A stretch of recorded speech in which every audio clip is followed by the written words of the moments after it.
جہاد کا شوق رکھتے ہیں، ہم وہ حضور کی امت ہیں جو ہر وقت جہاد کے لیے تیار بھی رہتے ہیں، جان دینے کے لیے بھی تیار رہتے ہیں، جان لینے کے لیے بھی تیار رہتے ہیں۔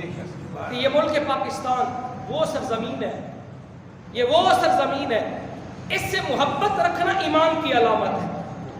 تو آج کل لوگ طرح طرح کی باتیں افواج کے خلاف بھی کرتے ہیں، تو ملک پاکستان کے خلاف بھی کرتے ہیں، اختلاف اپنی جگہ پہ ہے۔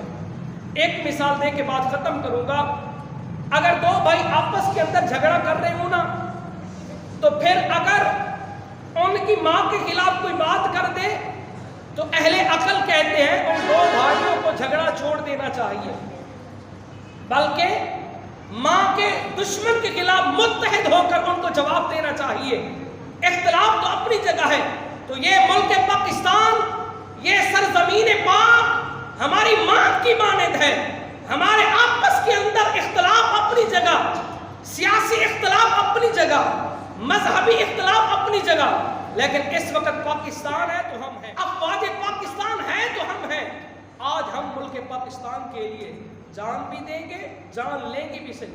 آج ہم ملک پاکستان کے شانہ بشانہ افواج کے ساتھ، دعاؤں کے ساتھ بھی شامل ہیں اور شانہ بشانہ ان کے ساتھ بھی کھڑے ہیں۔